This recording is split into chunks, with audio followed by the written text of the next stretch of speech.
Magandang araw mga kaibigan. Pag-usapan natin ngayon ang tungkol sa Iglesia ni Cristo Rally. Today is the second day. Anong mangyayari sa araw na ito? Dadami ba ang participants o kokonti na lang? Ito, unahin natin itong post ng Iglesia ni Cristo News and Updates. Namimigay sila ng libreng t-shirt, flood control. Do not forget yung flood control scandal. Umani ng pansin ang pamamahagi ng libreng t-shirt sa EDSA People Power Monument na may mensahe tungkol sa umano'y flood control scandal. Yan yung mga nabigyan ng t-shirt. Oh. Ito, happy-happy ang isang dalaga. Ayan. Ano pa?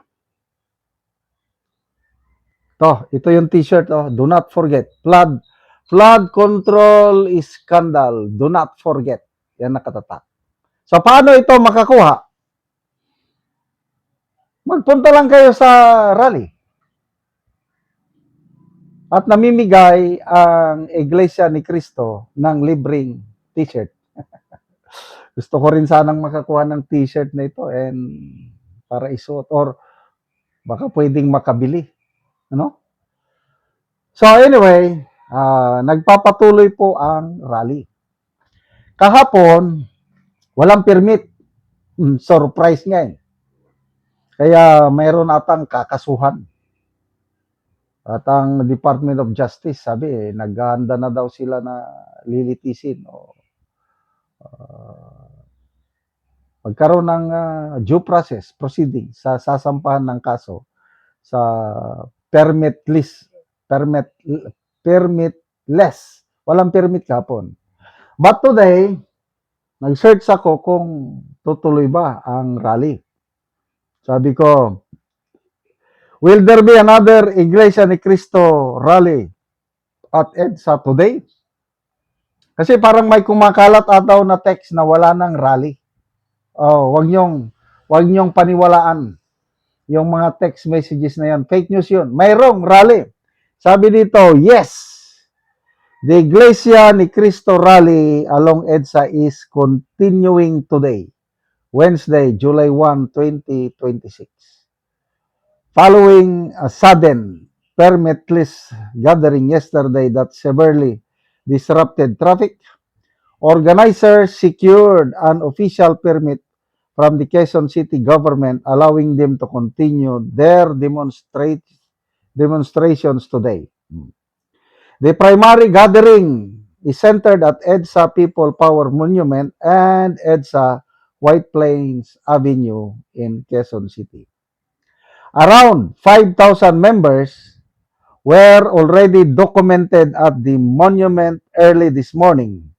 The National Capital Region Police Office warns that crowd sizes could spike significantly later in the day with up to 10,000 participants expected.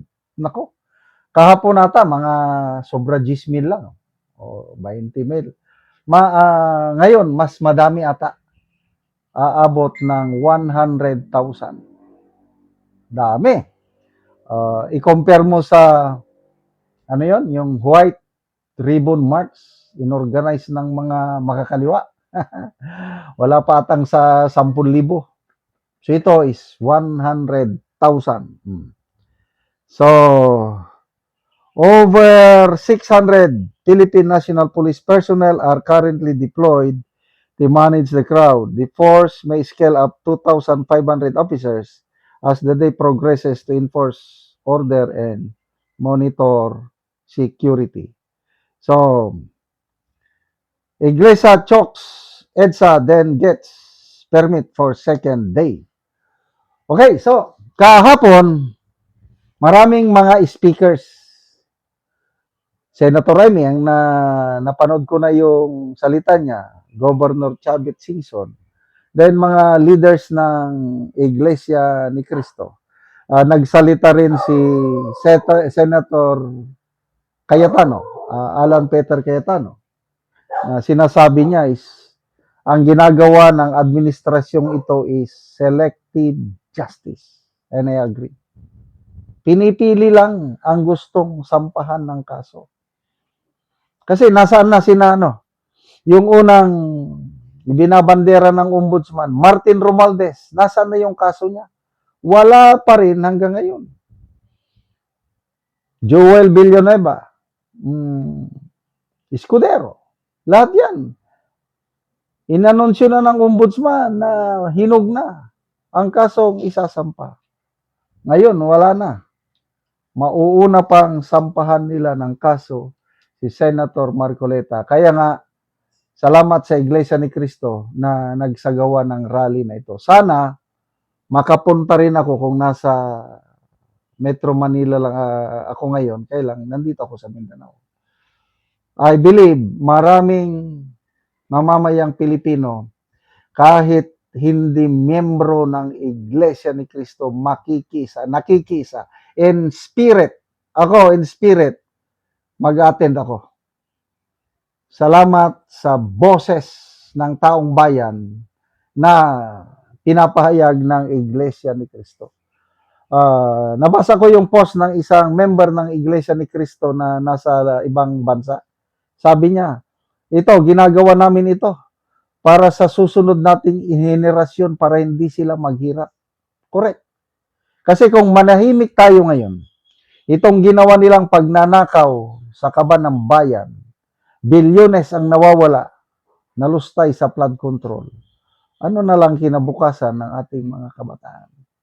Kaya laban lang.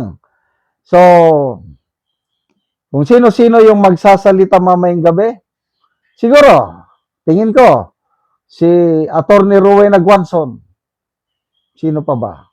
Yung mga vocal na ano kaya, baka biglang magpakita si VP Sara. Siguro, one of these days. Kasi, tingin ko, matagal. Everyday na rally ito, gagawin ng Iglesia ni Cristo. Palakasan ng loob, patigasan ng hanggang kung sino ang kukurap. Ang purpose, yung kaso, warrant of arrest kay Senator Marcoleta, sana hindi ito matuloy. Salamat mga kaibigan sa inyong pagsubaybay sa channel nito. Nakakatulong kayo ng malaki sa tribong Talaandig ng Bukidnon dahil ang income natin sa channel na ito is kakatulong sa tribo. Namimigay tayo ng libreng yero at pako para makapagpatayo sila ng mas maayos na tirahan. Panoorin nyo ang video na ito. Manani ang matagaan og yero. So mag-atop na siya karon kay matagaan man namo siya gyero. Amos siyang gitagaan para kay maayuhan ang ilang balay nga guba na. So mo ni ang kahimtang nila diri sa abuhan. So gisapahan na lang og banig nga dili aron dili motulo ang ulan. So gipangsapahan na lang gyud.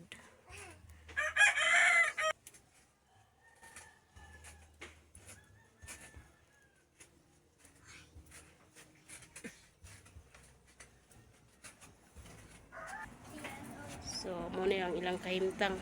So ginapuy-an pa ni nila. So kung ulan, so tulo na gid kaayo.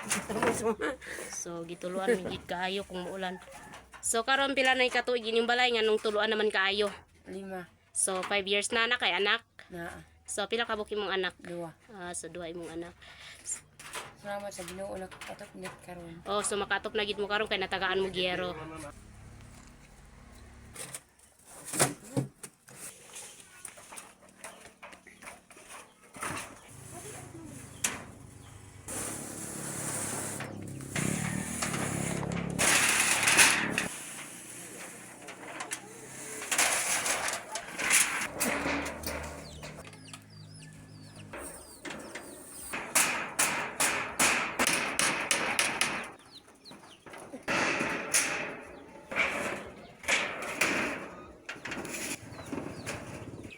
So managid og ato.